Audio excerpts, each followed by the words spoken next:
Buenos días a todos y todas. Este 1 de mayo nos encontramos en este espacio digital para dar inicio a una serie de webinars sobre los escenarios urbanos post pandemia. En esta ocasión, el webinar que nos tiene aquí reunidos tiene como título El espacio público, un servicio esencial. Y para este webinar hemos invitado a 5 expertos de toda Latinoamérica, quienes compartirán sus opiniones y sus impresiones más relevantes respecto a la experiencia que cada uno desempeña en el campo urbano, en función de cuáles son esos escenarios que se pueden vislumbrar sobre el espacio público, el espacio urbano, una vez y durante estos tiempos de confinamiento o de cuarentena. Para el día de hoy tenemos la grata compañía de 5 ponentes, como lo mencioné anteriormente. El primero de ellos, José Chong, arquitecto, máster en Cooperación Internacional y Desarrollo Urbano, y actualmente coordinador del Programa Global de Espacio Público que lidera la Oficina de Naciones Unidas para los Asentamientos, ONU Habitat. Posteriormente, y siguiendo este mismo orden, durante el desarrollo del webinar, cada uno de los ponentes realizará sus aportes. El arquitecto Raúl Marino es nuestro segundo ponente el día de hoy. Es magíster en diseño urbano de la Universidad ETH de Zúrich. Recientemente sustentó su tesis doctoral para la Universidad de Melbourne en temas de urbanismo bajo en carbono, y es consultor asociado de Bureau d'Ap Latinoamérica y CEO de una agencia llamada Urban Mapping Agency. La siguiente ponente es también una colaboradora de Bureau d'Ap Latinoamérica, profesora y secretaria académica de la Facultad de Arquitectura de la Universidad Autónoma de Yucatán y experta investigadora en temáticas que tienen que ver con el confort y la vivienda.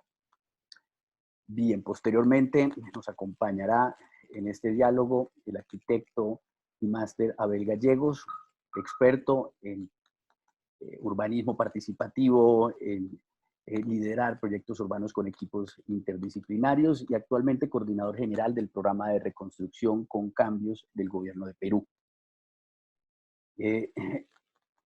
Finaliza la ronda de ponentes a cargo del arquitecto y máster Osberto Coneo, quien también ha sido un profesional muy comprometido y experto en temas de espacio público y acupuntura urbana desde sus ámbitos de docencia y activismo, y actualmente es el director de la Oficina de Gobierno, Gerencia de Espacio Público de la ciudad de Cartagena de Indias, Colombia. Bien, como moderador, quien les habla, arquitecto y máster, Elkin Vargas, y actualmente pues lidero la organización Bureau d'Ap Latinoamérica, que busca la cooperación y la colaboración entre ciudades para el cumplimiento de las agendas urbanas globales. Bien, el siguiente webinar tiene como orientación 3 preguntas que buscan de manera provocadora conducir el diálogo de una manera más estructurada. La primera de estas preguntas, y está dirigida a cada uno de los ponentes, iniciando por el arquitecto José Chong, es la siguiente. ¿Qué planes, estrategias o acciones se deben promover por parte de los gobiernos locales, desarrolladores inmobiliarios y comunidad para la adaptación y reuso de los espacios públicos existentes frente a condiciones de pandemia? Cedemos la palabra entonces al arquitecto José Chong, quien iniciará esta ronda de respuestas y consecuentemente con cada una de las preguntas que tenemos enlistadas para hoy. Arquitecto José Chong, tienes la palabra. Muchas gracias por la invitación, y un poco voy a hablar desde un poco lo que está haciendo la agencia ONU Habitat en temas de recuperación y respuesta a la pandemia, y también a partir del programa de Global de Espacios Públicos, qué cosa es lo que estamos promoviendo. Simplemente para hacer como una introducción muy cortita de un poco de cómo ONU Habitat está enfrentando el tema de la pandemia. Si a ustedes les interesa saber, sigan las redes sociales donde ONU Habitat ha sacado un plan de recuperación para enfrentar el tema de la pandemia, que se enfoca en tres áreas fundamentales, principalmente en temas de apoyar a los gobiernos locales y a la comunidad en temas de asentamientos informales, porque sabemos que en muchas realidades las poblaciones viviendo en asentamientos informales no tienen las capacidades necesarias como para enfrentar estas políticas de aislamiento social o aislamiento físico realmente que se piden un poco en las recomendaciones de la Organización Mundial de la Salud, ¿no? Creo que esto es un punto fundamental. El segundo punto que promueve Habitat es el tema de la generación de políticas a partir de la evidencia, esto con un estricto monitoreo de dónde se están dando los casos de la pandemia y un poco dado a los sistemas existentes en la ciudad. Y después, que tiene que ver un poco con la recuperación posterior, que la mitigación del impacto económico durante y después de la pandemia, que nos parece que es fundamental, y un poco el Secretariado de Naciones Unidas está enfatizando mucho este tema, los cuales vemos que esta crisis humanitaria ha sido una de las peores desde la Segunda Guerra Mundial y continuamos con un poco esta crisis. Pasando muy rápidamente a un poco lo que vemos a partir de lo que pueden hacer los gobiernos locales, también tiene que ver un poco, y más particularmente sobre el tema de espacio público, es como tener un espacio público que finalmente pueda tener cierta flexibilidad, adaptarse a partir de las condiciones de la emergencia. Por ejemplo, vemos que a corto plazo los espacios públicos se convierten como espacios fundamentales para combatir la emergencia, se pueden convertir en lugares de desinfección en muchos casos, especialmente en asentamientos informales, lugares de información para capacitar a las personas sobre la importancia de tomar entrenamientos físicos, en descongestionar lugares de venta y distribución de alimentos. Vemos como muchas ciudades lo que están haciendo es descongestionar los mercados públicos sobre la calle, que es el espacio público fundamental, pero también sobre espacios públicos abiertos, en ocupación temporal de infraestructura de salud. Por ejemplo, vemos ciudades como Buenos Aires que lo que han hecho es expandir un poco sus áreas de atendencia a la emergencia a partir de espacios públicos, y vemos también que otras ciudades lo que están haciendo es para reactivar el tema económico, están permitiendo que los restaurantes se abran paulatinamente y finalmente ocupen el espacio público para tener mayor espacio de distanciamiento físico en la apertura paulatina de los comercios, ¿no? Esto, por ejemplo, en el caso de Vilnius en Lituania, ¿no? Donde se está permitiendo utilizar el espacio público para lugares de venta de comida. Vemos que muchas ciudades lo que están haciendo, y esto es un poco lo que se debe promover más, es la utilización del área de calles para una mayor circulación peatonal o ciclista de transporte no motorizado. Vemos muchas ciudades, en el caso latinoamericano, pero en otras ciudades en el mundo, por ejemplo Bogotá o Lima, que están promoviendo ciclovías temporales, o el caso de París o Milán, que también están acondicionando una serie de, primero, expandir el área para el peatón, pero también lugares para bicicletas. También hemos visto que es necesaria una coordinación entre las diferentes agendas de gobiernos nacionales y locales.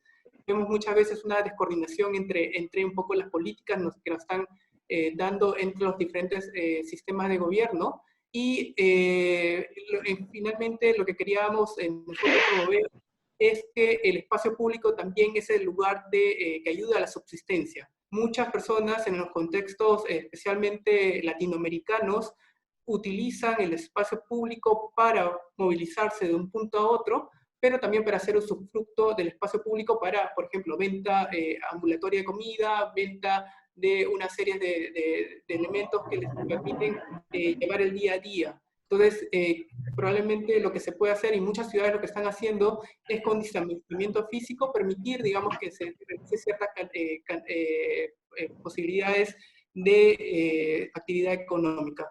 Finalmente, para cortar un poco el tema y para no extenderme más sobre el tema, lo que quería enfatizar es que se están dando, a partir de la emergencia, acciones a corto plazo que finalmente tendríamos que pensar qué cosa es lo que se puede mantener a largo plazo, ¿no? Entonces, cómo podemos pasar y que los procesos normales que teníamos sobre temas de desarrollo urbano, que finalmente son procesos muy largos, por ejemplo, el tema de las ciclovías, se puedan pasar en cierto momento a temas ya de a largo plazo, que finalmente este proceso de la emergencia nos apoya en acelerar estos procesos. Eso en este punto para que mis otros colegas puedan participar. Gracias. Bien, cedemos la palabra al arquitecto Raúl. Gracias, Elkin, por la invitación al Buró de AP, también a todos los panelistas por compartir este espacio hoy con una temática muy importante acerca de cómo hacer esta articulación del uso del espacio público en esta situación de emergencia que tenemos. Rápidamente, basado en la pregunta, la he dividido en tres partes. Se pregunta acerca de qué pueden hacer los gobiernos locales para adaptar y hacer un uso adecuado de los espacios públicos. Los gobiernos locales han hecho, hasta el momento, la mayoría de los gobiernos locales han hecho una buena labor acerca de la concientizar a la gente acerca digamos, el peligro de salir masivamente al espacio público, que se queden en las casas y han creado, digamos, como esta conciencia en las personas, en la comunidad. Sin embargo, si estamos pensando en darle alternativas y salidas al problema, también es importante que los gobiernos locales y las alcaldías empiecen también una labor de concientización de que el espacio público se puede usar de manera segura durante y después de la pandemia. Hemos notado unas tendencias en las comunidades de muchos países del mundo donde existe una especie de paranoia acerca de salir al espacio público, lo cual pues ha generado una cantidad de reacciones, inclusive pues unas reacciones violentas algunas veces por parte de ciertos miembros de la comunidad al restringir que la gente, por ejemplo, quiera salir a la calle a hacer ejercicio, por ejemplo, que es una cuestión bastante importante para la salud y que pues por las condiciones de la pandemia no se ha podido hacer. Entonces yo creo que el llamado aquí a los gobiernos locales es también a crear esas campañas de concientización para que la comunidad también esté segura de que se puede hacer un uso seguro del espacio público y que pues también debemos tener unas condiciones especiales para ello. Otro tema importante, como lo comentaba José, es el tema de la movilidad. La movilidad en el espacio público pues es uno de los principales factores. No solamente pues, los cambios que se han dado a través de la movilidad de pues, transporte público y masivo hacia métodos de transporte activo. Entonces, ese cambio es muy importante. Como lo mencionaba José, ya hay ciudades que pues han dado un gran paso y han establecido nuevas redes de ciclovías, han ampliado los andenes, muchas ciudades que han empezado a hacer, por ejemplo, ejercicios de señalética para indicar los espacios a los que la gente puede, digámoslo, ocupar el espacio público con la separación adecuada. Entonces, todo este tipo de ejercicios son muy válidos y me parece a mí que en esta crisis se puede aprovechar esa oportunidad para que promover ese uso del transporte activo que se refleja en salud y que pues realmente no se genere la otra contratendencia que podría ser también salir de esto, que es que la gente empiece a usar más el carro privado para transportarse, lo cual generaría un peor problema de transporte que tenemos en las ciudades. Entonces es importante que desde las alcaldías también se generen esa conciencia de que este cambio en la movilidad es un reflejo para todos, que se refleja en nuestra salud, en la reducción de la contaminación del aire, y que pues, tenemos esa labor para seguir trabajando en ello. No sé si ya ocupé mis 3 minutos, pero bueno, yo creo que es en manera resumida mi opinión sobre esta pregunta. Seguimos con la profesora María Elena. Sí, perdón, Elkin, antes de hacerlo, lo que pasa es que creo que el micrófono de Osberto aún está prendido, entonces esto está generando como Profe. Que el video salga, entonces si podemos pedirle a Osberto que por favor apague el micrófono para que no se salte el video. Ok. Osberto, Listo. ¿nos escuchas? Sí, ya lo silenció. Ya lo silenció, ahora Ya. sí. Perfecto. Pues muy buenos días a todos. Yo soy de México, soy de la zona del estado de Yucatán. Yo trabajo en la Universidad Autónoma de Yucatán y bueno, a nombre de todos quiero agradecer la invitación porque siempre es importante darse cuenta de que estamos en sinergia, ¿no? O sea, no todos estamos preocupados por lo mismo, es parte de nuestra profesión y todos estamos haciendo cosas al respecto, ¿no? En esta primera participación me gustaría apuntar que nosotros estamos haciendo un proyecto de investigación sobre la habitabilidad, que en la universidad tenemos... ¡Viva México, carajo! En la donde yo estoy hay tres licenciaturas que son arquitectura, diseño del hábitat y artes visuales. Y me gustaría apuntar que uno de los trabajos más importantes que estamos haciendo son proyectos desde la universidad. Y estos proyectos de la universidad están muy enfocados precisamente en estos actores que están identificados como protagonistas y que dirigen esta pregunta, que es el Estado como gobiernos reguladores de una serie de reglamentos, los constructores propiamente dicho, empresas formales y el tercer grupo que es la ciudadanía. Pero nosotros partimos de entender que la ciudad es un ente en construcción, que tiene un proceso de producción, un proceso de consumo, que hay unos desarrolladores que son los que proveen una habitabilidad con base en los mínimos reglamentados y que nos estamos viendo en estas situaciones de pandemia, que estos mínimos ya se había estado señalando que no son adecuados, que son ínfimos y que cuando la gente asume su papel de consumir el espacio, inicia otro proceso de construcción.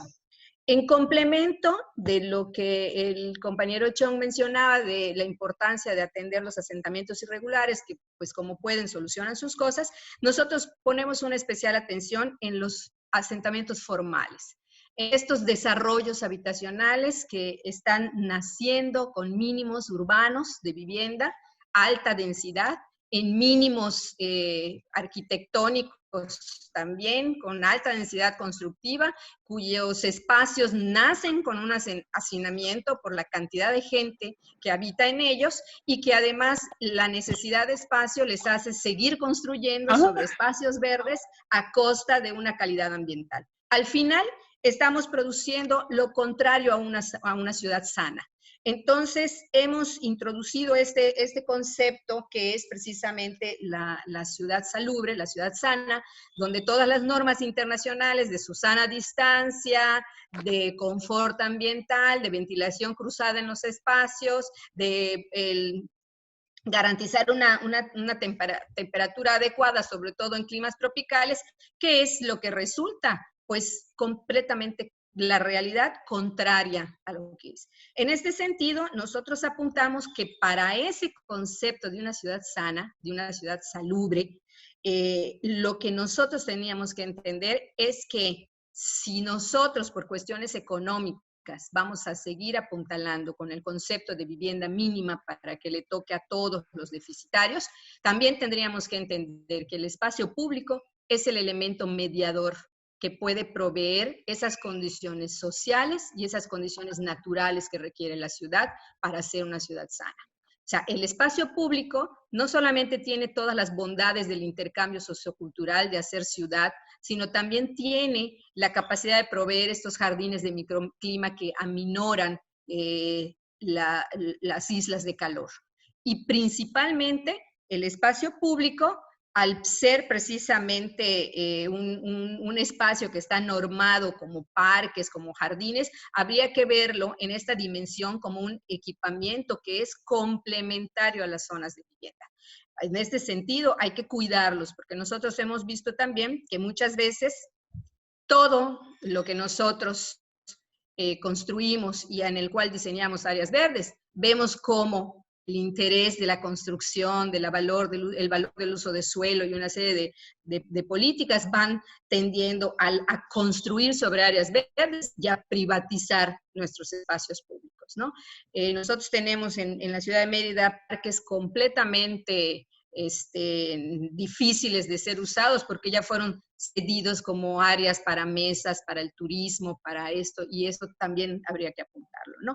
El otro punto son las dimensiones de nuestras áreas. Todas nuestras ciudades en América Latina, la mayor parte son fundadas desde los españoles, hay un mínimo de vivienda, y es curioso que con el aumento de población que tenemos, con el aumento de vehículo, ¿no? El más la circulación vehicular, nuestras avenidas, nuestras calles siguen siendo de las mismas dimensiones o más chicas. Entonces, el planteamiento es crear una base de datos donde nosotros estamos inventariando los parques, las áreas verdes y en su cantidad y en sus cualidades, para que de manera casuística poder nosotros ver qué se puede hacer, incluyendo a la ciudadanía. Nosotros en la escuela tenemos un grupo que se dedica precisamente a esto, encabezado por una arquitecta muy querida por todos, que es la arquitecta Silvia Chi, que ella es la que va con alumnos y trabajando con los grupos ciudadanos para involucrarlos en la recuperación y habilitación de estos espacios públicos. Es todo. Perfecto. Cedemos la palabra al arquitecto Abel.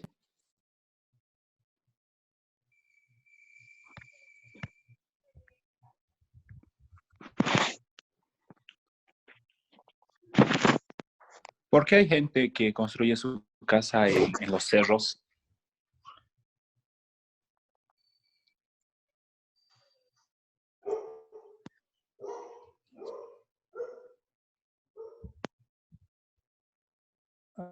El micrófono apagado. Abel, tienes el micrófono apagado. Perdón, disculpen. Bueno, yo decía, agradecer primero el espacio, rápidamente ganaré el tiempo perdido.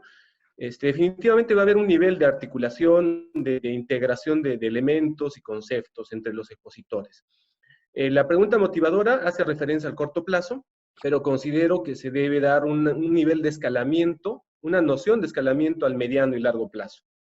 El centro de mi argumento radica en la relación de la ciudad con el espacio público, la necesidad de mirar integralmente el territorio y en este caso la ciudad. Bueno, lo siguiente es definir que la ciudad pues, es un sistema social y económico y tiene una relación con su entorno.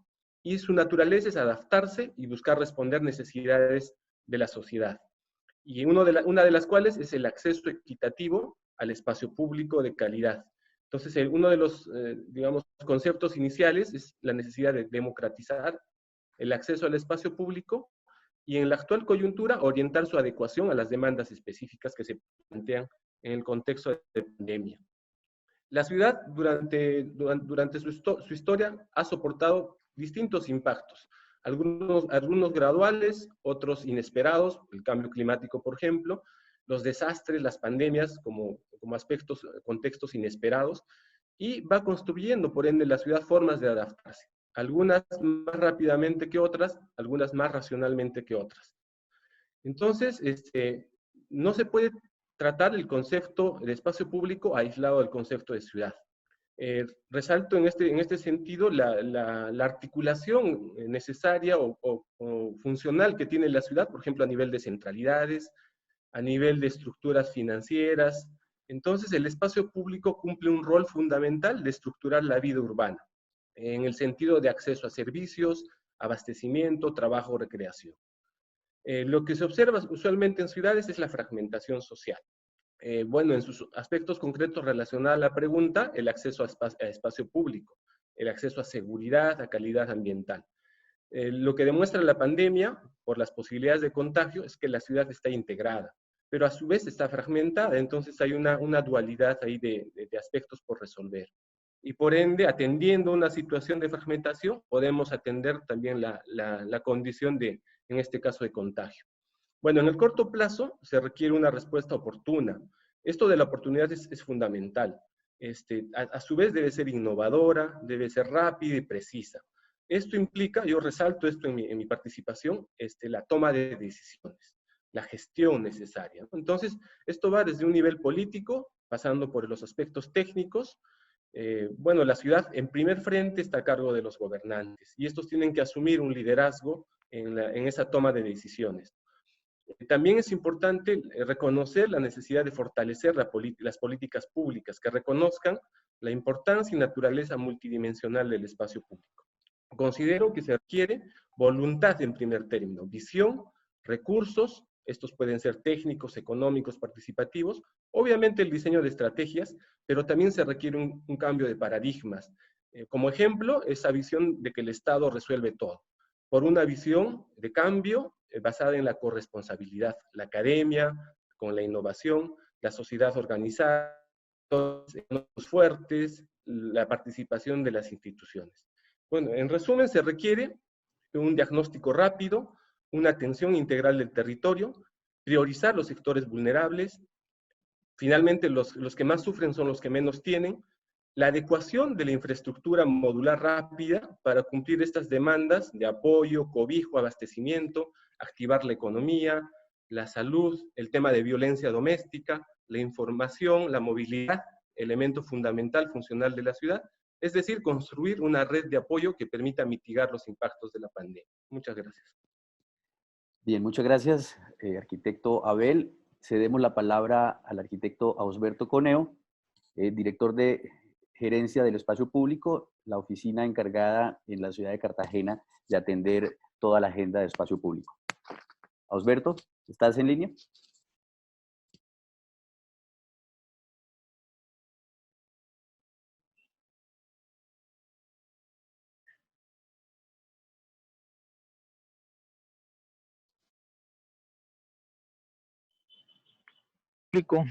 Saludo también al resto de los colegas que participan en este diálogo.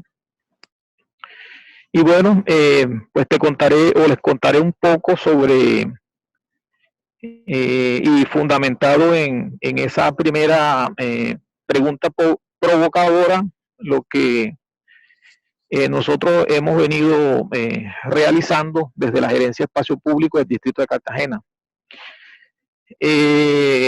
Bueno, nosotros, y yo, a mi juicio, esta crisis del COVID-19 lo que ha hecho es acelerar procesos que de hecho ya los sabíamos y los veníamos desarrollando, pero que de alguna u otra manera nos habíamos, por colocarles un nombre, nos habíamos, los habíamos frenado.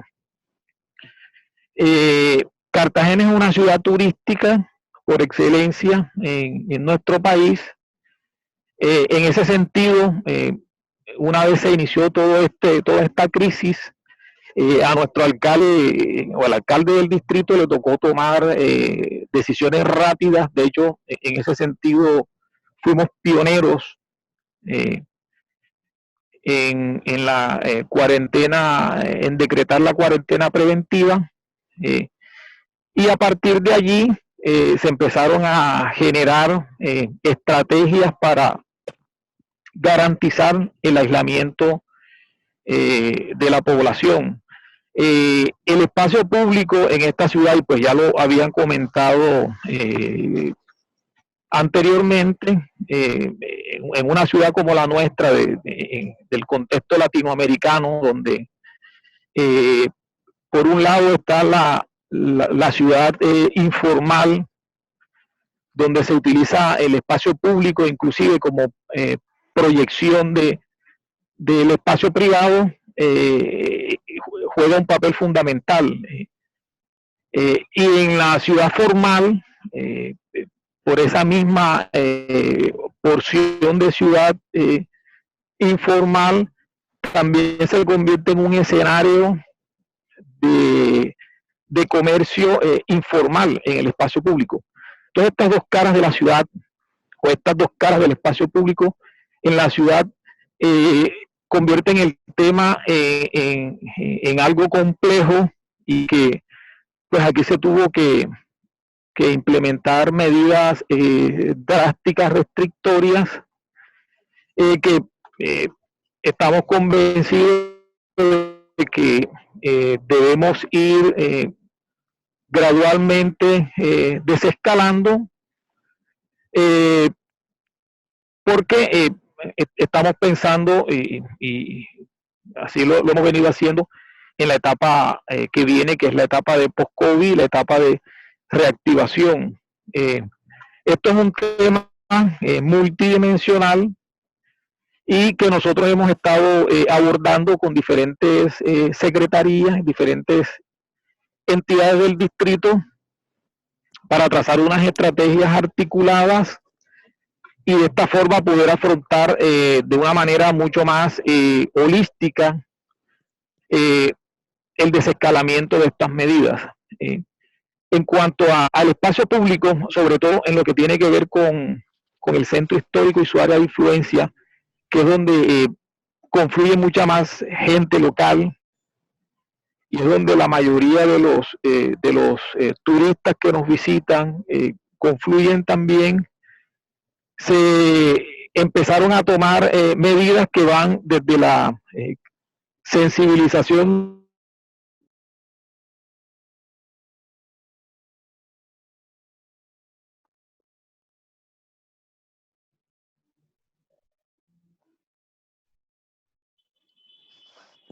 Bueno, creo que hay dificultades en la comunicación. medidas ¿Sí? relacionadas con medidas de bioprotección. Esto es un tema que hemos estado conversando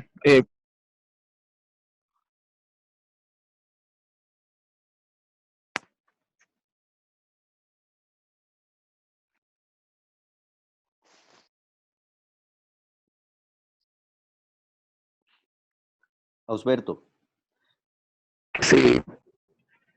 Que se piensa realizar con miras a la reactivación del turismo es el tema relacionado con las medidas de seguridad o las medidas de bioseguridad. Entonces, yo creo que este momento es una gran oportunidad que nosotros tenemos para reflexionar sobre la manera como se vino manejando los temas de espacio público. Yo creo que el confinamiento nos ha permitido replantear algunas cosas, vivir algunas cosas como administración y teniendo en cuenta esas cosas que hemos detectado, plantear lo que podrían ser las soluciones a esta etapa de post-COVID. Hemos tomado como referencia algunas ciudades en el mundo que ya están pensando también en cómo afrontar esta nueva etapa, y dentro de nuestro plan estratégico tenemos algunas líneas estratégicas tendientes a la generación de espacio público, a la recuperación de espacios públicos efectivos, a través de estrategias como la acupuntura urbana, el urbanismo táctico, y al igual que muchas otras ciudades como Bogotá, que de hecho ya lo está haciendo, París, Oakland, etcétera, etcétera, que están poniendo en marcha ciclorrutas temporales con miras en convertir a la bicicleta en una forma de movilidad alternativa que permita el aislamiento, que permita pues movilizarnos y el aislamiento social. Entonces, creo que esto es una gran oportunidad de replantear muchas cosas y lo estamos haciendo pues dentro de estamos ajustando nuestro plan estratégico a esos nuevos retos que afrontan las ciudades. Perfecto, Osberto, muchas gracias. Damos inicio entonces a la segunda ronda de preguntas. Con el mismo orden las realizaremos. Entonces, le preguntamos a José Chon, iniciando, ¿qué cambios se avisoran o se visualizan en la planeación y diseño del espacio público en un escenario post-pandemia, considerando el impacto del aislamiento social sobre las relaciones entre personas y de estas personas con el uso del espacio urbano.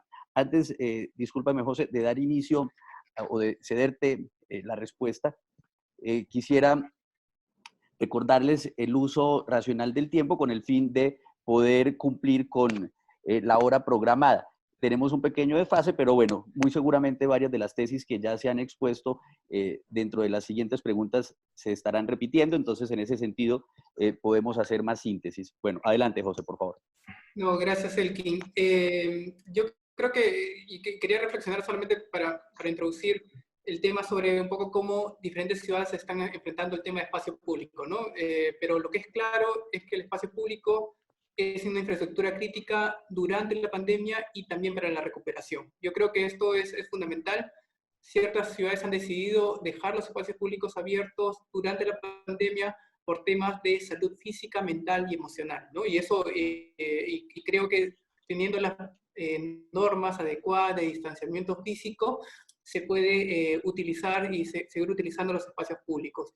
Y esto va a tener un poco que ver con lo que va a pasar después de un poco de un poco de la cumbre de la curva, porque finalmente y muchos han hablado sobre esta nueva normalidad, ¿no? O sea, cómo enfrentarnos después a utilizar los espacios públicos con las medidas de bioseguridad que un poco mencionaba el representante de Cartagena, ¿no? Entonces, y esto tiene que ver un poco a cambios que van a tener que ver con el diseño de los espacios públicos en sí, en la adaptación un poco del uso del espacio público, en la gestión para que tener un poco normas de distanciamiento físico, ¿no? Y esto también va a tener que ver no solamente, y creo que otros expositores nos han mencionado, sobre el espacio público en sí, pero también sobre la idea de el diseño de la ciudad en general, ¿no? O sea, cómo podemos generar barrios mucho más eficientes, donde tengamos que tener menor capacidad o menor movimientos entre la ciudad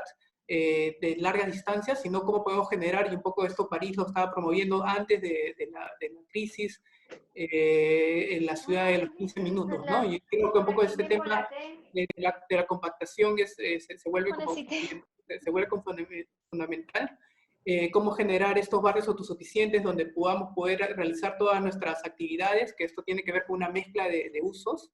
En un poco lo que nos mencionaba también el representante de Cartagena, cómo distribuir equitativamente los espacios públicos. Nosotros promovemos un espacio público que tengamos estar a 5 minutos a pie. Esto tiene que ver cada 400 metros de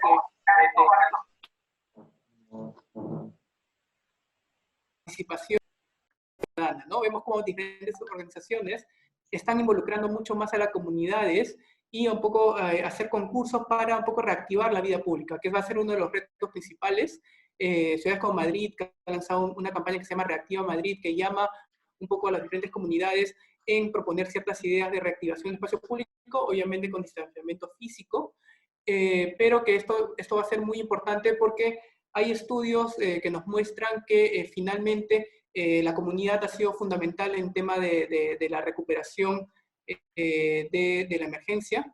Necesitamos repensar las normas y reglamentos urbanos, y yo creo que esto va a tener que ver con un cambio casi de paradigma de cómo hacer la ciudad después de esta pandemia. Yo creo que esto y un poco la historia del desarrollo urbano nos muestra que las pandemias han podido reconfigurar y los desastres han podido reconfigurar la ciudad, y esto se va a ver reflejado un poco en lo que va a pasar después de COVID.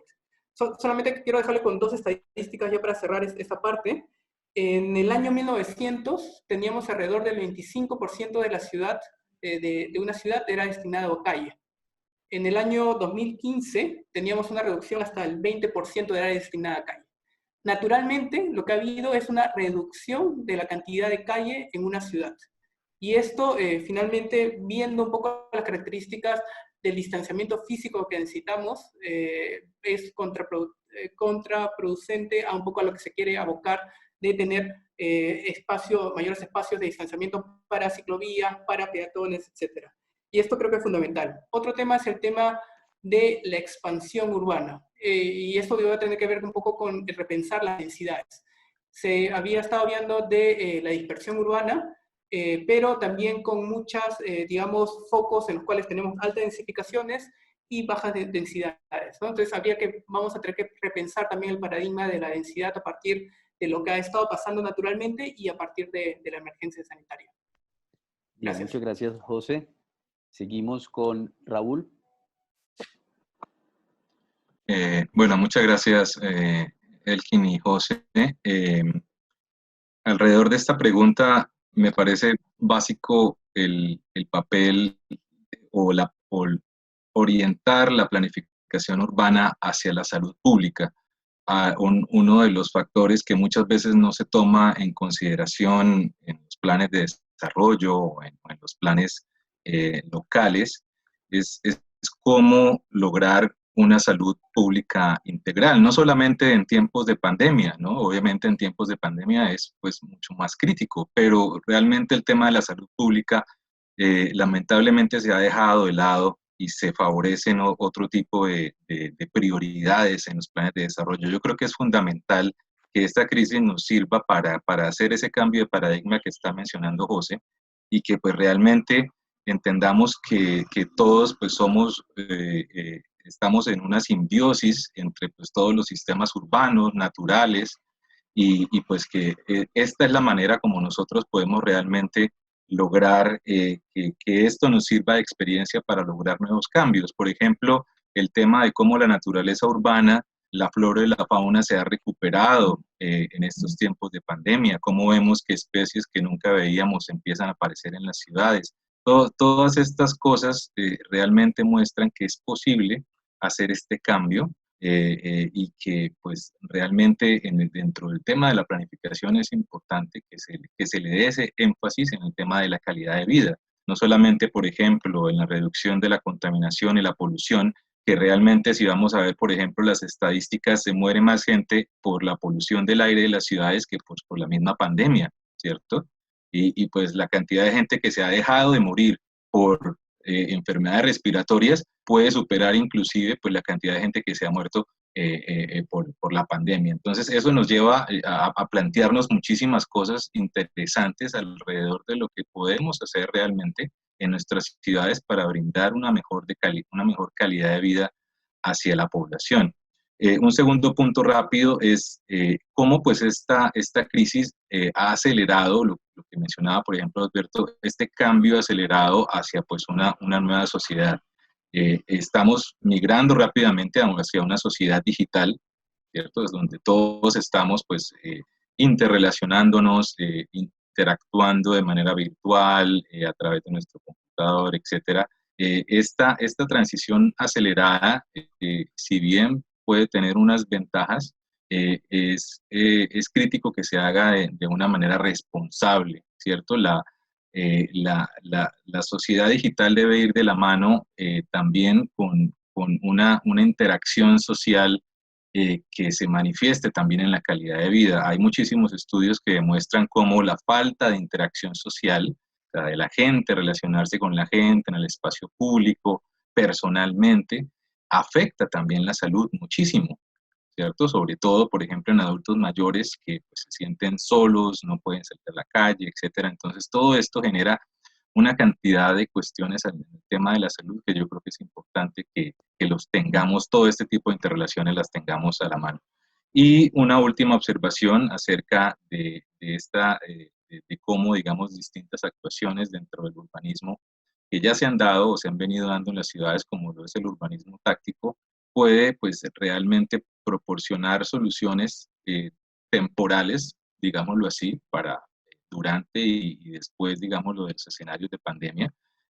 Lo bueno de estas actuaciones tácticas es que pues tienen muchas veces un carácter temporal, tienen muchas veces un carácter comunitario, que me parece interesante mirar cómo las mismas comunidades responden hacia la crisis. Eso es algo importantísimo en el tema de la participación y de cómo los gobiernos de las ciudades deben aprender de las mismas comunidades su sabiduría, digamos, su manera de hacer las cosas para que pues, realmente las ciudades adapten estas acciones a cada ciudad. Las respuestas no pueden ser las mismas para todas las ciudades, ¿cierto? Las ciudades de Europa responden de una manera, en su contexto, las ciudades de Latinoamérica completamente de otra manera. Entonces, para esto es importante comprender a la comunidad. Estamos nosotros haciendo ahora una encuesta donde estamos recopilando la información de la comunidad, de la ciudadanía de distintos países del mundo, de cómo los ha impactado estas restricciones de la pandemia en su uso de la vivienda y del espacio público. Aprovecho la oportunidad también para hacer una propaganda y invitaros a nuestra página web donde está la encuesta, donde es importante que pues podamos recolectar esa información. Nos gustaría escuchar sus puntos de vista acerca de cómo esta pandemia los ha impactado en su uso de vivienda. Entonces, termino haciéndoles esa invitación a que contesten nuestra encuesta y estaremos publicando nuestros resultados en la misma página web y en los medios sociales. Gracias.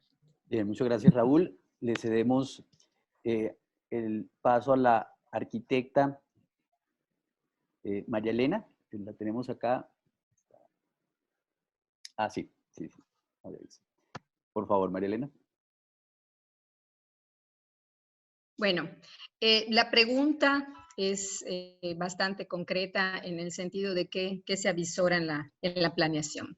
De manera concreta, nosotros proponemos siempre, ¿no?, que la planeación es la clave de todo. Si la planeación no incluye acciones que realmente vayan dirigidas a cómo deben de ser las ciudades, a cómo es el diseño, cómo es la construcción, cómo es la conservación de las ciudades, pues poco podemos tener una injerencia, ¿no? Desde la planeación, desde los reglamentos, desde los mínimos establecidos, desde ahí es donde nosotros podemos encontrar la luz de si va a ser una buena ciudad o va a ser una inadecuada ciudad.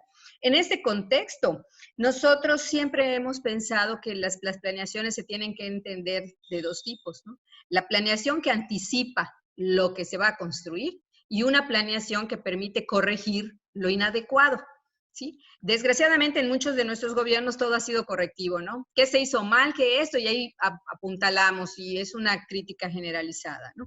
En este contexto de esta planeación, creo que uno de los elementos que nos puede a nosotros dar una luz de cómo hacer una planeación anticipativa de este tipo de problemas está precisamente en revisar cómo manejamos los diferentes elementos que intervienen en una ciudad. En este contexto, el espacio público, ¿sí?, ya vimos, por ejemplo, que es la clave. ¿Y por qué digo que es la clave y lo sostengo? Porque el espacio público, ¿sí?, en este contexto en el que nosotros estamos apuntando a optimizar el suelo en cuestiones económicas de plusvalía. Nos hemos enfocado a hacer ciudades de alta densidad, a apostarle a una ciudad compacta que ha derivado en un abuso de la compacidad y termina en achocamientos. Y en este contexto, la alta densidad no está siendo suficiente para proveer aspectos de sanidad. Estamos haciendo ciudades altamente contaminadas con una variedad de déficits. En este contexto, lo que nosotros apuntamos es que el espacio público debe ser entendido como el que provea tanto aspectos naturales como aspectos sociales, sanidad natural y sanidad social. En este contexto, bajo esta propuesta, nosotros tendríamos que hacer estudios que demuestren, más allá del que la Organización Mundial de la Salud establece como mínimo 9 metros cuadrados de área verde, hay que pensarlo en aspectos de densidad constructiva también. O sea, el espacio público tiene escalas. Y si espacios públicos van a ser ubicados y van a ser utilizados por gente más allá de un radio de acción, este deberá tener otro tipo de condiciones y así ir bajando las escalas hasta ese espacio público que es prácticamente se convierte en un espacio comunitario, que es directo de la gente que vive alrededor, sobre todo en las áreas de vivienda. Dentro de esta escala o este sistema de espacios verdes, nosotros podríamos pensar en equilibrar todos estos malas condiciones que hoy hacen de las ciudades ambientes insalubres. Y bajo esta premisa, nosotros entonces plantear la estrategia, ¿sí? De qué hacer con este inventario de los que tenemos, ponerlo en contra de lo que debemos de tener y entonces estar pensando en habilitar los que tenemos para que tengan el área verde que debe de ser contra el área construida y ver también qué otros espacios pueden ser habilitados como usos públicos y espacios verdes, incluso de manera provisional. Lotes baldíos que puedan ser utilizados para áreas verdes en tanto se resuelve su situación de baldío que tanto le cuestan a la ciudad, ¿no? Entonces, estas son algunas de las reformas concretas y todo esto tiene que ver con una revisión y una actualización de la normativa, los reglamentos, esos mínimos deben de estar directamente relacionados con lo que se quiere lograr, que es la habitabilidad de una ciudad, y en este sentido está en proporción de los habitantes y la densidad constructiva, no solamente de la densidad constructiva o no solamente de los habitantes. Y todo esto debe de verse como el medio en el que una ciudad puede proveerse de salud. El espacio público, precisamente al ser público, puede ser susceptible de la conservación de su calidad urbana, de su calidad ambiental. Es eso. Bien, muchas gracias, María Elena. Le cedemos la palabra al arquitecto Abel. Bueno, referido de igual forma a la pregunta, ¿qué cambios? Yo sí planteo la relación cambios en un vínculo con una oportunidad, pero también con un riesgo. La oportunidad porque este escenario de crisis genera, digamos, una sensibilización en todos los actores, ¿no? Y eso es una oportunidad en la medida que se ponen en agenda los distintos elementos necesarios para mitigar las demandas que genera una pandemia. Veo riesgo, es que si no se atienden las demandas, digamos, prioritarias, evidentes de la ciudad, la situación de que se pueda volver a la antigua normalidad es bastante probable. Entonces ahí recomiendo el hecho de consolidar esas victorias que podrían ser consolidadas rápidamente, por ejemplo, el tema de la recuperación de los viarios para el tema de circulación no motorizada. Esas victorias deben consolidarse. Entonces también me parece importante el manejo de los sistemas de información, la tecnología, llevado también a la toma de decisiones, como antes decía, de manera que generamos una confianza en los procesos de modelación del territorio. Podemos gestionar la información sobre población, el manejo de densidad, grupos etarios, hacinamiento, condiciones de la vivienda, atractores urbanos, el sistema de espacios públicos como soporte de la ciudad, y también establecer pautas de refuncionalización para el espacio público, ¿no? Trabajar los temas, por ejemplo, de flexibilización del espacio público, la jerarquización, la nueva funcionalidad del espacio público. Para un poco ir cerrando la idea, también me parece sumamente importante trabajar el tema de modelo urbano. Normalmente las ciudades se desarrollan espontáneamente. Yo considero que hace falta repensar el modelo urbano. Se habla mucho ahora de la ciudad de proximidad, el construir, digamos, unidades funcionales autónomas, manejar, facilitar los tipos de uso mixto de suelo, generar las condiciones de dotación de equipamiento para generar esta autodependencia de las unidades funcionales, con lo cual reducimos las condiciones de traslado a distancias y probablemente el uso del automóvil, por ejemplo, como elemento que distorsiona y afecta seriamente a la ciudad. Bueno, para finalizar, me parece importante también la medida orientada a reforzar la institucionalidad de las políticas. Las políticas tienen que ser los elementos orientadores en todo el desarrollo, ¿no? Y en este caso las políticas referidas a la planificación de la ciudad y el espacio público. Muchas gracias. Bien, muchas gracias, Abel. Y ya para terminar esta segunda ronda de preguntas, le cedemos la palabra al arquitecto Ausberto Coneo. Ausberto, por favor.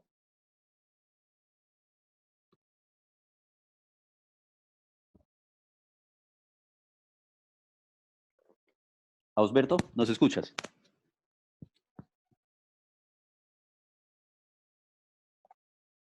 Ok, ya. Les decía que considero que esta pandemia nos ha cambiado y muy seguramente nos va a cambiar como sociedad. De hecho, las ciudades han venido cambiando históricamente en la medida en que la sociedad pues también ha cambiado. De eso pues tenemos muchísimos ejemplos y creo que ya han mencionado algunos. Las relaciones, los seres humanos somos adaptativos. Seguramente cambiaremos y nos adaptaremos a estas nuevas condiciones. El uso de la tecnología pues es algo que ya lo veníamos haciendo, pero de golpe se nos ha presentado con mucha mayor rapidez. Todo se aceleró. Lo mencionaba hace un instante, la pandemia ha puesto de manifiesto cosas que sabíamos que iban a llegar, que veníamos trabajando, pero que de alguna manera nos habíamos resistido a abordarlas con la seriedad y con la prontitud que se necesitaban. Entonces, sí creo que las cosas van a cambiar en cuanto a los nuevos paradigmas urbanos. Creo que de hecho ya se ha hablado mucho de nuevos paradigmas, ¿no? Se han venido trabajando, muchas ciudades han venido implementando estos nuevos paradigmas, pero como había mencionado, los habíamos tomado con cierta lentitud. Creo que con esta situación, con esta crisis, hemos tenido que reflexionar y darnos cuenta que necesitamos actuar con mayor prontitud frente a este tipo de circunstancias, frente a este tipo de cambios. Entonces, ciudades, y ya quienes me antecedieron los habían comentado, o sea, el modelo de ciudad, esta ciudad expansiva por un lado, que creció hasta donde quiso, sobre todo en el contexto latinoamericano y en el modelo norteamericano, pero que se contrasta también con esta ciudad hiperconcentrada, que es como el otro extremo de la ciudad actual. Ya se había hablado mucho y discutido mucho sobre cómo generar un nuevo modelo de ciudad que fuera, digamos que el punto intermedio, ¿no? O sea, una ciudad de una escala intermedia, una ciudad más humana, con mayores espacios públicos, mayores zonas verdes, una ciudad a escala humana, a escala del peatón. Eso se había discutido, pero no le habíamos dado la celeridad del caso. Creo que reflexionando sobre esto y siendo a nivel global, digamos que testigos y de alguna manera hemos sufrido el confinamiento. De hecho, en hábitats o en viviendas que poco ofrecen a la calidad de quienes vivimos en ella, nos está empujando a replantear esos temas, viviendas más flexibles, viviendas que se puedan adaptar a circunstancias, lo mismo que las ciudades, ¿no? Sabemos de la gran carga y de la gran importancia que tiene el espacio público para la ciudad. De hecho, hay quienes afirman que como Oriol Borgia, que dice que el espacio público es la ciudad, esto le añade esa importancia, ese componente fuertísimo que tiene el espacio público. Entonces yo creo que los nuevos paradigmas creo que ya están. Lo que tenemos es que ser mucho más concretos, mucho más acuciosos con empezar a implementar esos nuevos paradigmas de los que ya hemos discutido muchísimos.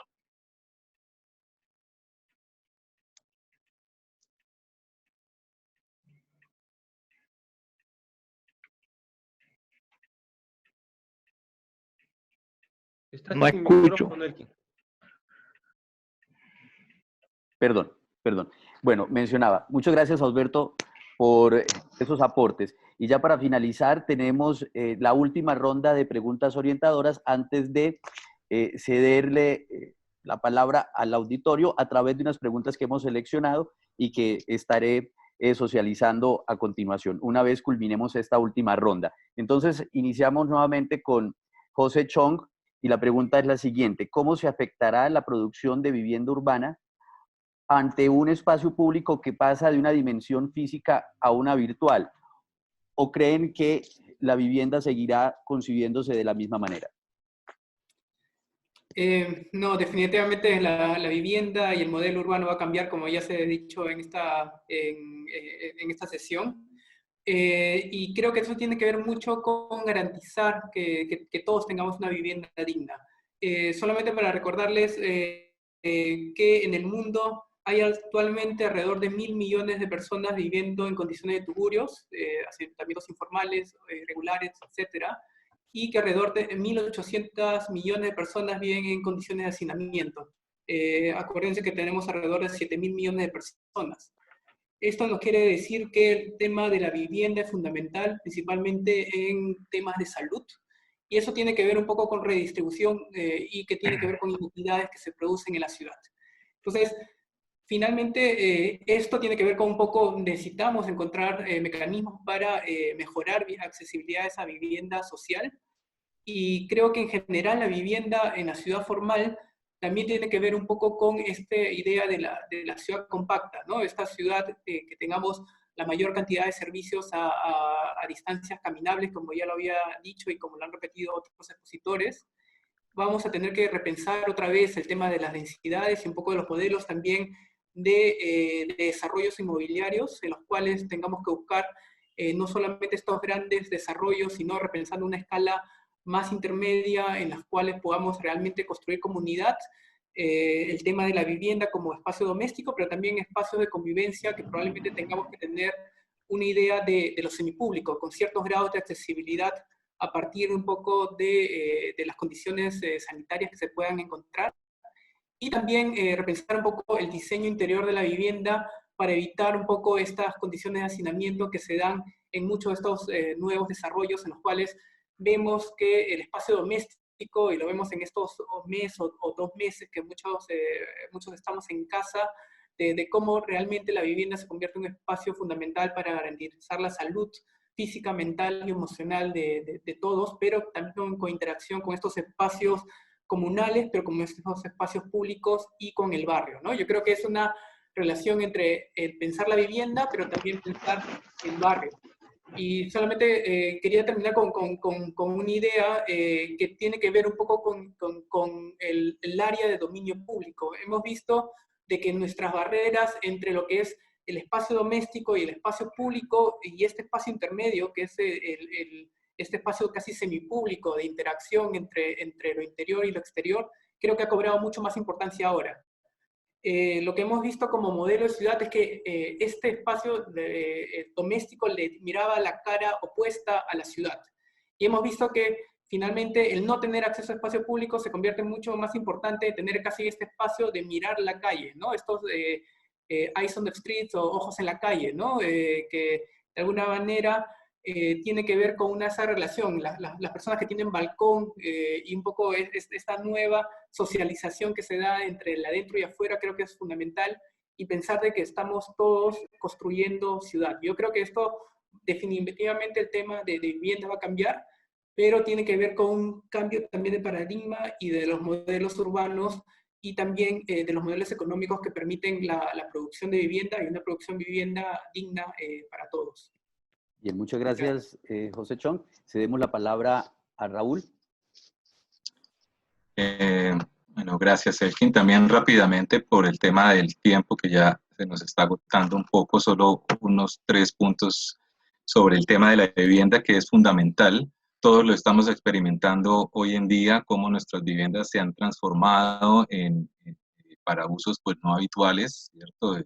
Para trabajar, para hacer ejercicio, para educar a los hijos, para recreación. Entonces, obviamente que este cambio, esta crisis, pues va a generar que el diseño de las viviendas cambie, no solamente desde su parte funcional, sino su parte de adaptación, o sea, cómo la misma vivienda se puede adaptar a distintos usos. Este concepto pues se ha venido explorando desde hace algunos años, la vivienda flexible, la vivienda que permite realmente modificar, inclusive crear nuevos espacios, ¿cierto? Cómo la vivienda puede crecer de manera controlada. Hay ejemplos muy interesantes como los de Elemental en Chile, los más famosos, etcétera.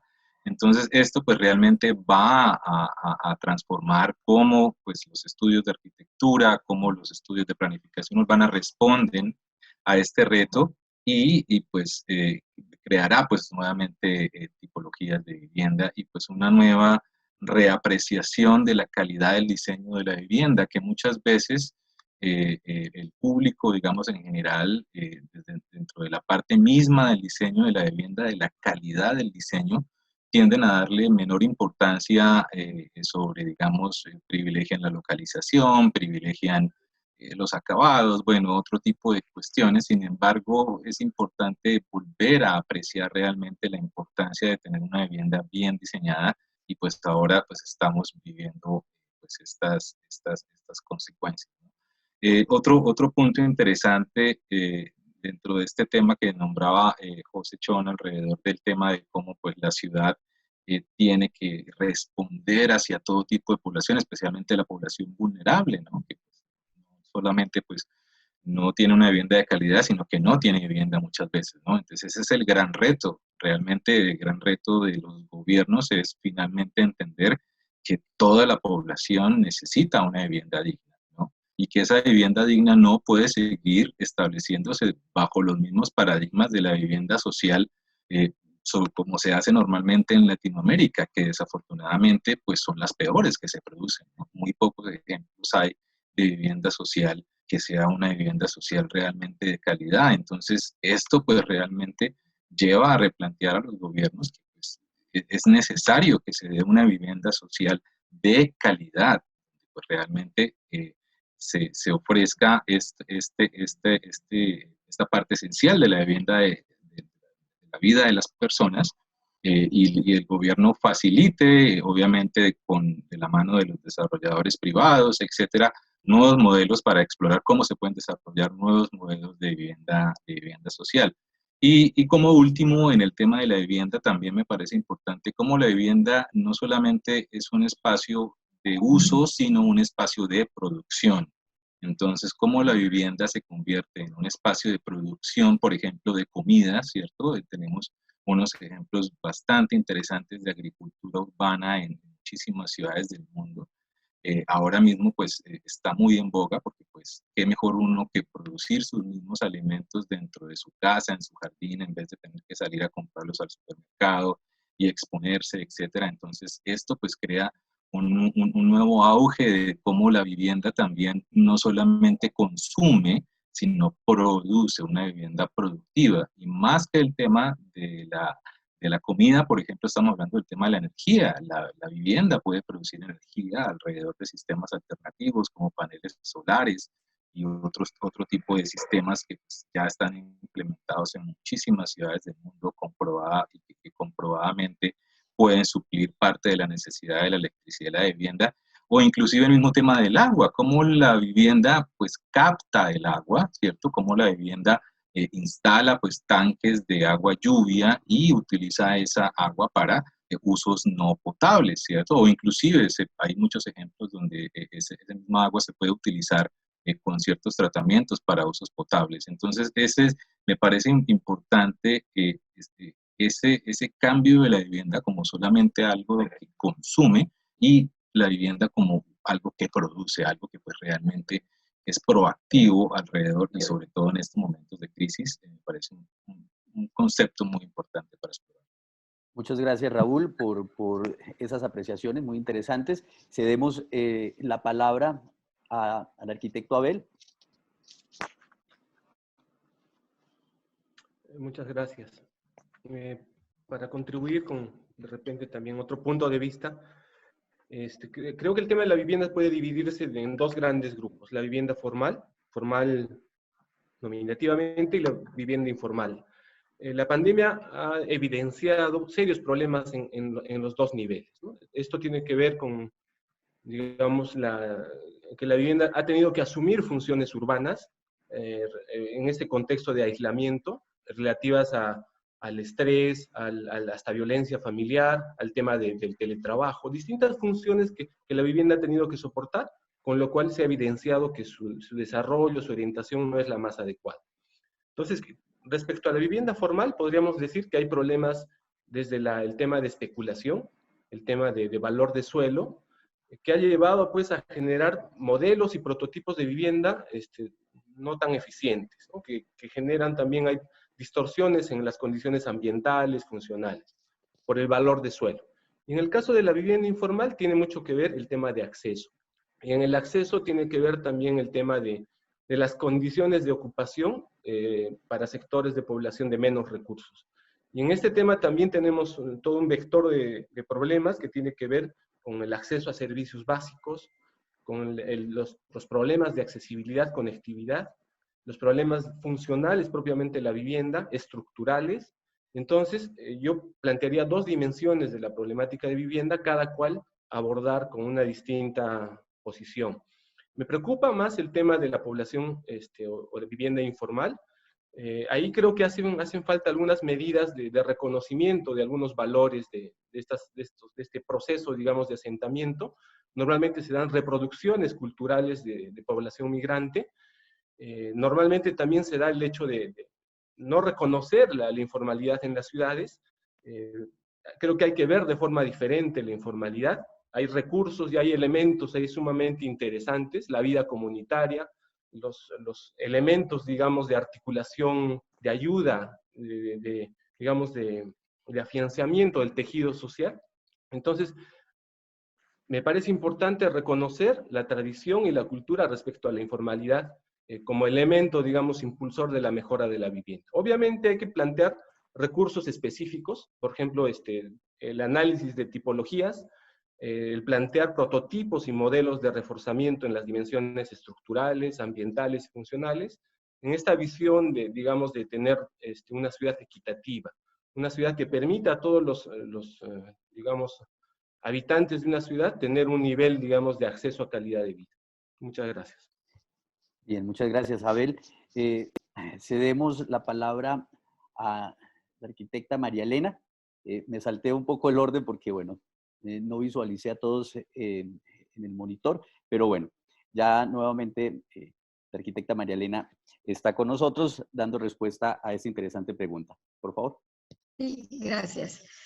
Bueno, voy a hablar de los resultados que hemos tenido nosotros en las investigaciones que he dirigido y de las cuales hay publicaciones al respecto para poder un poquito contextualizar esta respuesta. O sea, nosotros hemos visto que todo lo que son medios virtuales, ¿sí?, han sido muy eficientes y creo que esta reunión nos da una muestra de ello, ¿no? Esta comunicación. En este sentido, la gente utiliza estos medios y esta comunicación también como un medio de subsistencia. En este contexto, pueden ser incluso utilizados para intercambios económicos. Y esto nosotros lo vemos reflejado y vemos su dimensión real en los conjuntos de vivienda.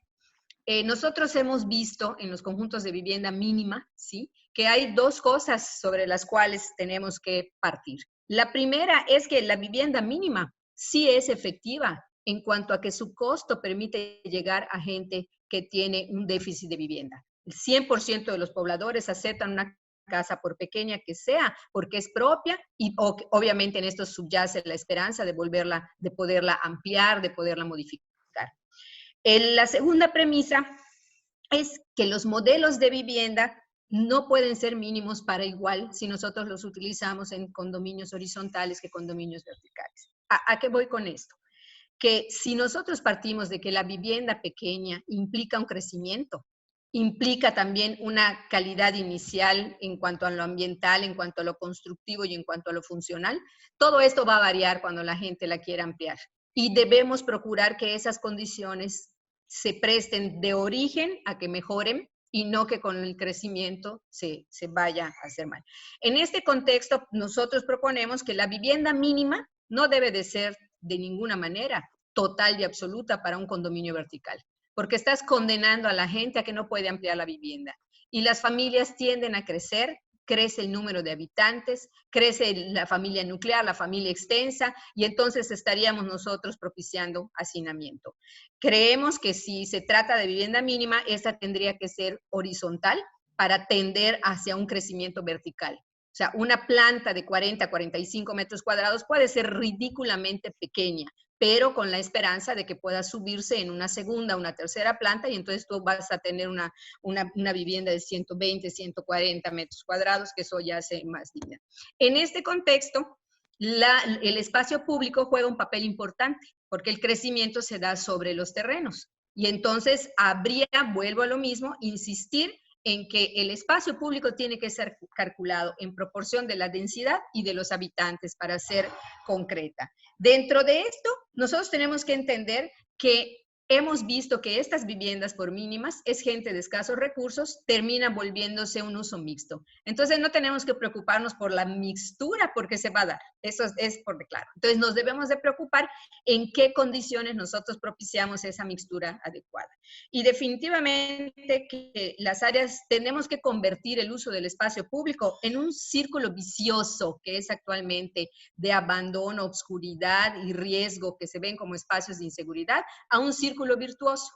Si estos espacios públicos nosotros también dimensionamos sus escalas en función del acceso directo a un número de habitantes, que esos habitantes sean los propios ojos de ese espacio, que se dé una dialéctica de uso en el espacio, inclusive como alguien mencionó, para poder hacer intercambio comercial, que nosotros garanticemos que el uso va a ser constante, entonces eso mismo le va a dar seguridad al espacio, que la gente salga, porque definitivamente que hay que verlo como un espacio complementario a la vivienda. O sea, yo puedo salir a tomar el fresco, puedo salir a vender algunas cosas, puedo salir a jugar y puedo hacer una serie de actividades que son al tiempo naturales, de confort físico, como también sociales, de un confort ambiental y un confort social. Y en esto las redes sociales juegan una cosa muy importante, porque precisamente en los lugares donde esto no hay y uno se ve obligado a estar en su vivienda, que ahorita en tiempos de pandemia ya no es solamente el espacio de la vivienda pequeño, sino que está teniendo un uso intensivo, en el sentido de que la gente está todo el día en su casa. Antes, pues la gente sale, la gente entra y van teniendo diferentes densidades de ocupación.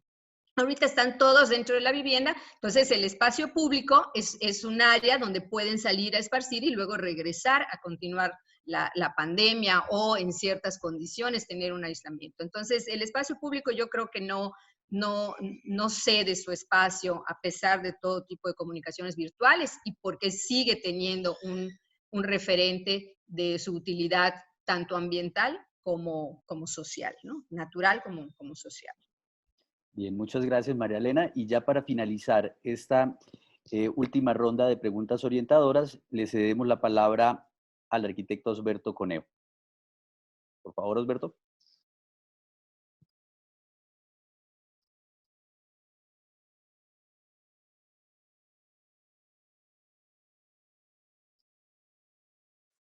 Osberto, ¿no te escuchamos? Aló, ¿me escuchan? Ahora sí, ahora sí. Ok. Bueno, decía que en medio de esta pandemia ha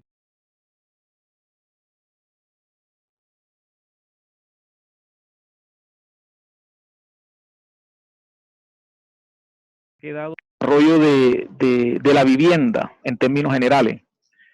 Nosotros, por ejemplo, acá tenemos una política de vivienda dictada desde el orden nacional, que muchas veces, o en la mayoría de los casos, no tiene absolutamente nada que ver con las condiciones del contexto de la región Caribe, sobre todo el contexto cultural y climático, que es uno de los más fuertes. En estos días que hemos estado haciendo algunos recorridos en el espacio público de toda la ciudad, hemos evidenciado cómo, a pesar de las medidas de aislamiento decretadas por el alcalde, las ciudades, sobre todo en los barrios populares, en los barrios de origen informal, se vuelcan todos los días a la calle y al espacio público, pues incumpliendo con estas medidas. Y esto o una de las explicaciones que tiene esto es el poco confort o la poca calidad que tienen las viviendas, sobre todo las viviendas de interés social o de interés prioritario.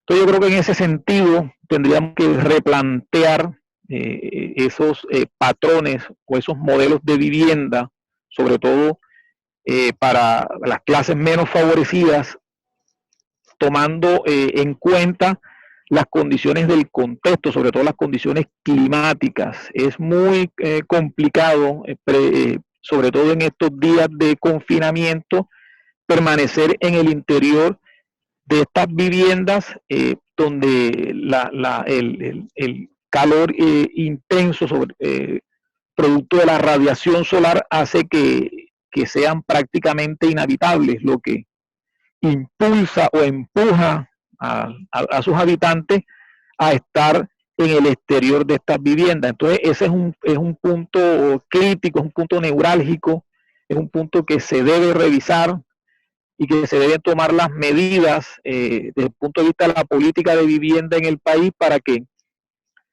no sean dictadas por igual, teniendo en cuenta que en nuestro país tenemos regiones climáticas bastante marcadas. En el interior encontramos, digamos que todos los pisos térmicos, pero acá en la costa las condiciones de radiación solar y de humedad son altísimas, lo que hace que el confort sea fundamental para la habitabilidad de estas viviendas.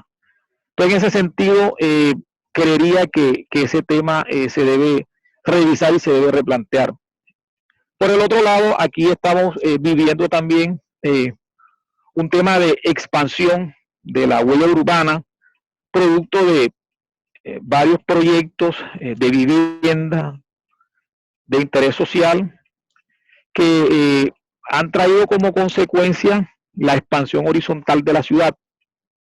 Esto, obviamente, como bien lo sabemos quienes estudiamos estos temas de planificación urbana y de urbanismo, le cargan a la ciudad unos sobrecostos en temas de transportes, en temas de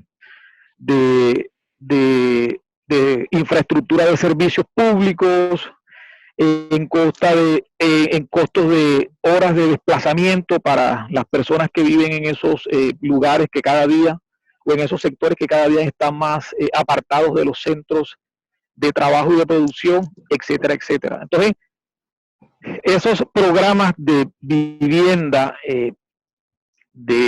generalmente monofuncionales y de una sola altura, es otro tema que debemos replantear. En este momento estamos revisando, pues próximos a la revisión y ajuste del plan de ordenamiento territorial de la ciudad, y creo que es el momento preciso para replantearnos la manera como queremos plantear la visión y el modelo de ocupación del territorio, con miras a que la huella urbana de la ciudad no se siga agrandando sobre el territorio que ocupa.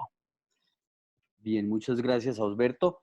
Bien, con esto damos entonces, primero por finalizada la sesión de preguntas orientadoras y damos paso a una selección de las preguntas que nosotros hemos recabado por parte del auditorio y que en aras de, pues bueno, tratar de ajustarnos un poco al tiempo el cual se ha extendido, un tris, queremos puntualizar y dirigirlas a los 5 ponentes de manera individual. Con eso tener una mayor diversidad de opiniones.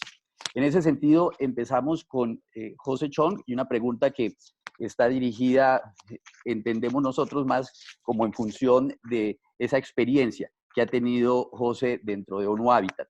Es la siguiente, José. Según la ONU, en una publicación realizada el 26 de abril, se advierte de una hambruna de proporciones bíblicas. ¿Creen que esto es alarmista o, en su efecto, se trata de una posibilidad aún no contemplada que al resultar tan crítica anularía las preocupaciones menos prioritarias? Por ejemplo, esto que estamos discutiendo respecto a los nuevos paradigmas del espacio público. No, sí, rápidamente. Nosotros ahorita estamos pasando de una etapa de emergencia, que hay ciertas agencias trabajando en el tema de emergencia, a un tema de recuperación. Y estamos viendo ambas, estamos trabajando en ambos procesos. Los estudios de diferentes agencias de Naciones Unidas nos demuestran de que sí va a haber unos efectos socioeconómicos de la pandemia que van más allá de efectos de salud, sino que va a tener impactos a nivel económicos a nivel global, y que probablemente la recuperación estamos pensando a partir del año 2022. Y esto hay unos estudios globales que un poco pueden revisarlos. Creo que lo que es importante es estar preparados actualmente. Creo que el espacio público y el desarrollo urbano y la relación con gobiernos locales hay un rol importante.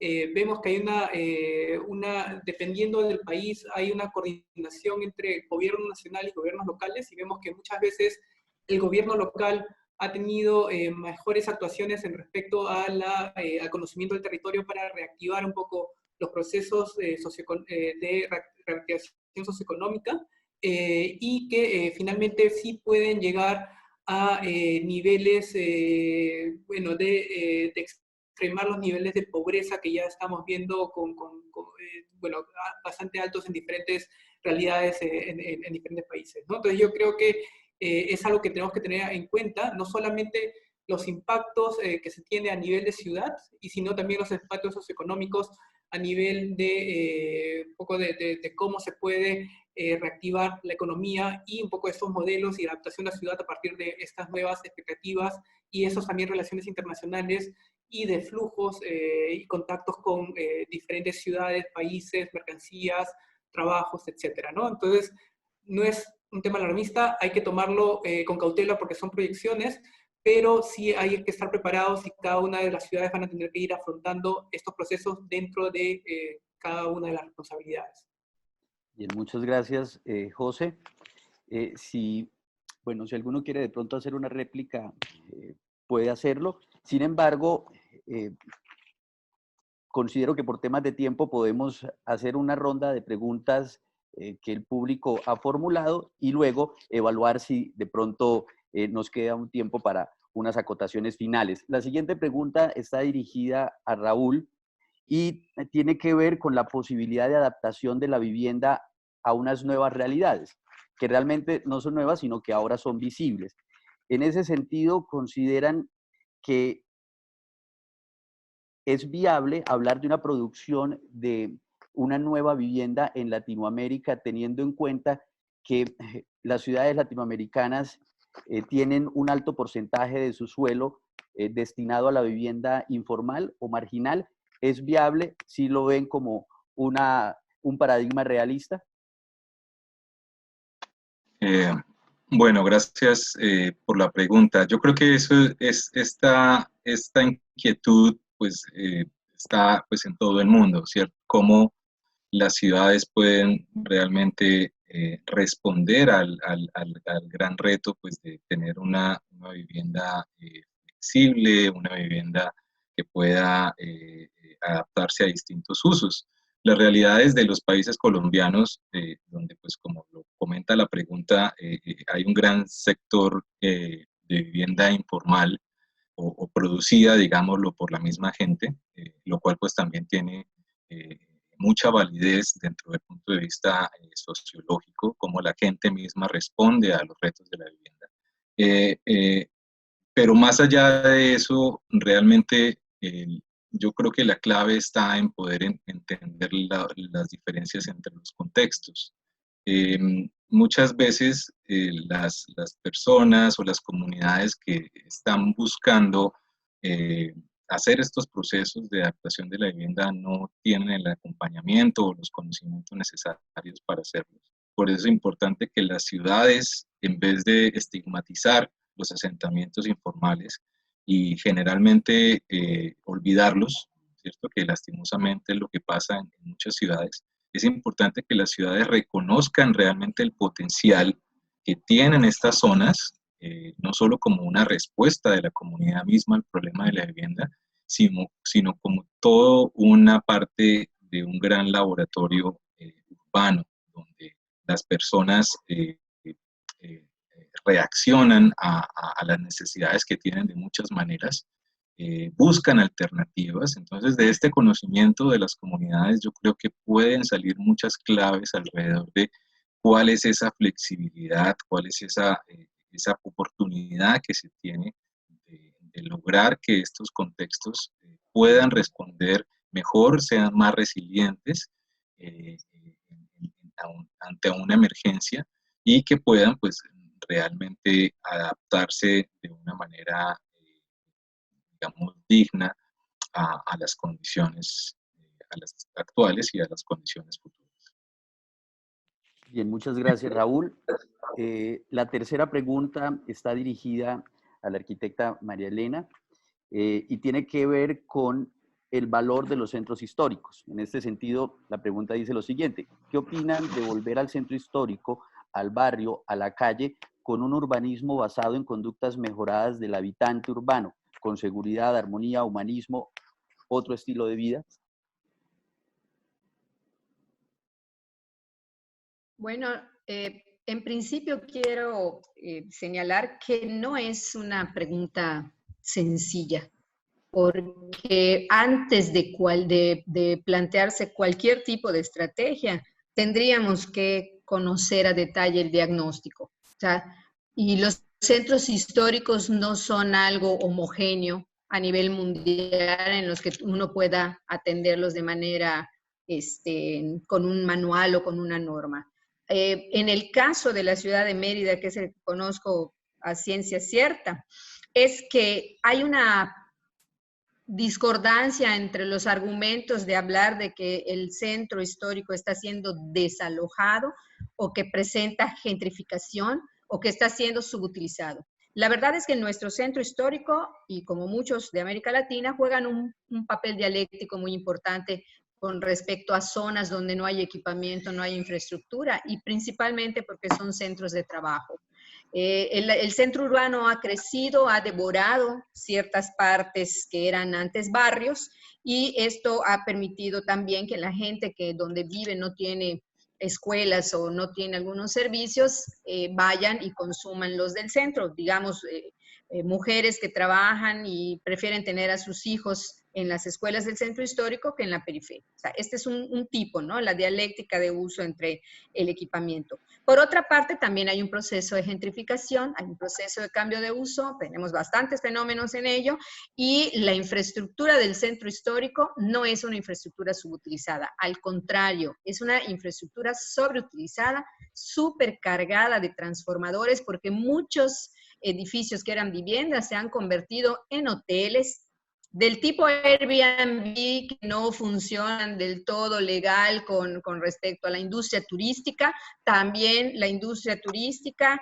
hay fábricas, hay una serie de usos que están consumiendo mucha energía. Y por otro lado tenemos el principal problema, que es la calidad de patrimonio que los edificios tienen. O sea, no cualquier cosa puedes hacer en una vivienda y ni siquiera en la calle. Y conciliar el conocimiento histórico de la zona con las necesidades actuales y contemporáneas de los nuevos usuarios ha sido un proceso bastante difícil que ha producido más problemas que soluciones. Y la poca gente que vive en el centro histórico no huye del ambiente de barrio que todos añorábamos, huye de esas condiciones que está teniendo más de centro urbano que de centro histórico. Algunos barrios son característicos, todavía conservan su vivienda, todavía conservan su calidad constructiva, no hay que digamos, fomentar su uso, sino ayudarlos a conservar ese uso, ¿no? Proveerles de las cosas que requieren. Y bueno, esa vida de barrio a la que nosotros estamos acostumbrados es la que tendríamos que identificar cuáles son las características que lo permiten, y eso ser la base para poder reglamentar nuevos desarrollos urbanos. O sea, los desarrollos urbanos de la periferia no tienen por qué crecer en cantidades extremadas como megafraccionamientos de vivienda y deficitarios de toda clase de equipamientos. Algunos equivalen a la fundación de ciudades y no tienen nada de equipamiento, una infraestructura que se va a saturar. Pero la clave sí está en ese conocimiento de cómo se dan los niveles entre la provisión y la conservación. Nosotros estamos ahorita en el reto, no solo de conservar nuestros centros históricos en cuanto a lo que nos dan identidad, sino también generar en los nuevos desarrollos lo que en un futuro va a ser el patrimonio del siglo XXI, la aportación del siglo XXI a esta construcción patrimonial. Y creo que estamos haciendo cosas de muy baja calidad, no en general, pero sí cosas lamentables y cosas que hay que apuntar.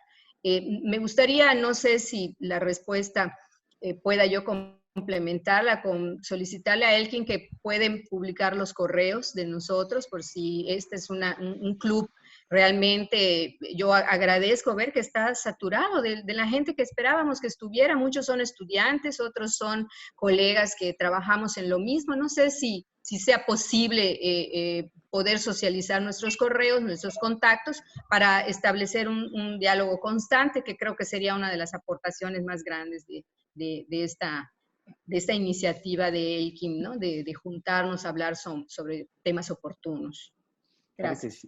Claro que sí, María Elena. El objetivo es, como resultado de este diálogo, de esta serie de diálogos que queremos promover, que no solamente nos limitemos al espacio virtual, que podamos hacer una síntesis de los argumentos, de las tesis más importantes que cada uno de ustedes ha expuesto, supremamente valiosas e interesantes, y en ese sentido solicitarles, eso lo estamos haciendo a través del chat, y bueno, ya algunos asistentes nos han dejado sus correos electrónicos, solicitarles a quienes no lo han hecho, por favor, dejarnos el correo electrónico para mantenerlos al tanto y poderles hacer llegar los resultados, el podcast de este diálogo, y de esa manera mantener este grupo y esta dinámica, ojalá, pues bueno, durante un buen tiempo, en la medida que también podamos nosotros dinamizarla a través de estos espacios. Pero por supuesto que sí, y es uno de los objetivos de este espacio.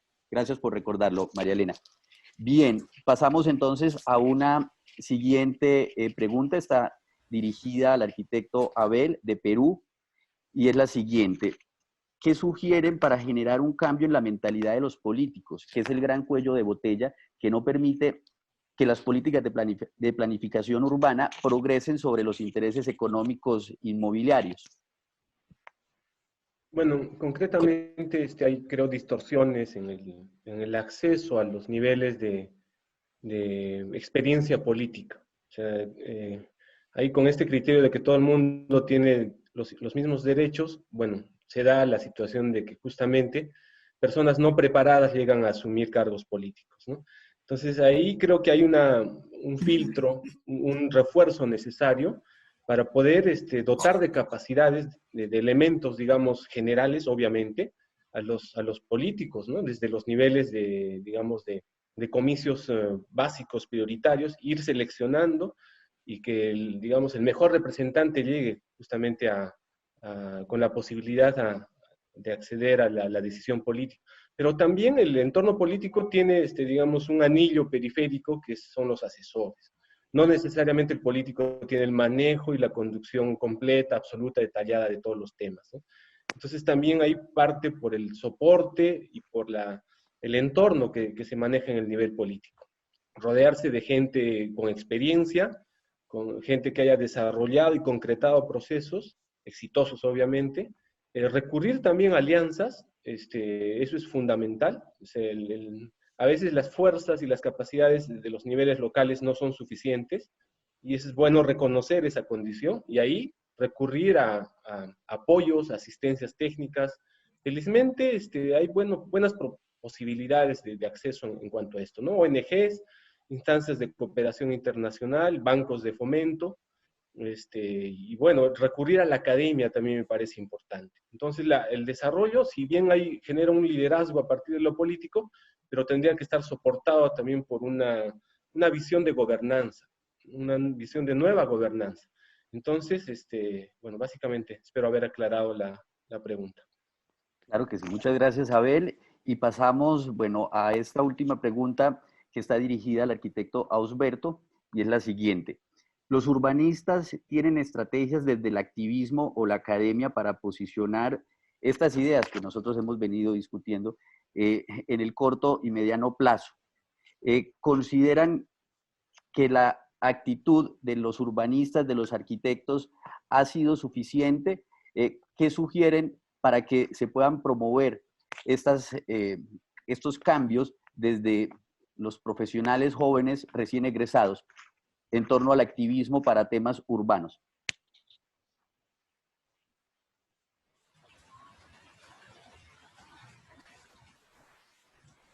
Osberto, ¿nos escuchas?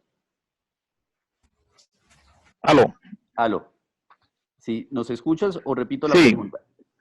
Bueno, sí. Sí, te escucho. Ok. Les decía que desde que escuché decirle a Jaime Lerner que todos estos temas de los que hemos hablado pasan indiscutiblemente por la voluntad política, es un tema que lo he venido inculcando como profesor de arquitectura y de urbanismo a los estudiantes. Esto es un tema donde generar conciencia en los jóvenes, en los recién graduados, es supremamente importante. Por un lado, debemos saber elegir pues, a nuestros gobernantes. Y por el otro lado, quienes estamos en el campo de la arquitectura y del urbanismo, debemos generar también las estrategias que apunten precisamente a lograr modelos de ciudades que sean mucho más sanas, mucho más saludables, mucho más amigables con el ciudadano. Pero indudablemente, si no hay un matrimonio o una adecuada ecuación de corresponsabilidad entre nosotros, quienes estamos en este campo, y los gobernantes, muy difícilmente se van a dar resultados satisfactorios. De hecho, nuestras ciudades se han construido porque en la mayoría de los casos prevalecen unos de los dos intereses, o en muchos casos los dos intereses, ¿no? Tanto los intereses de quienes construyen ciudad o desarrolladores inmobiliarios o planificadores urbanos, como intereses de los gobernantes de turno. Entonces yo creo que generar conciencia en esas nuevas generaciones de futuros arquitectos y planificadores es trascendental. Pero también es importante empezar a cambiar la forma de ver la política, de hacer política y de elegir a quienes nos gobiernan. Si no se dan estos cambios, si no se conjugan bien este matrimonio, yo dudo que todos esos planteamientos y todos esos paradigmas que tantos hemos discutido y que quienes estamos en este medio pues los conocemos, lleguen a un feliz término.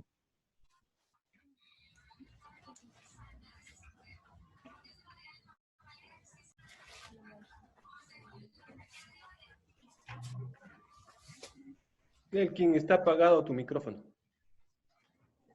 Perdón, qué pena.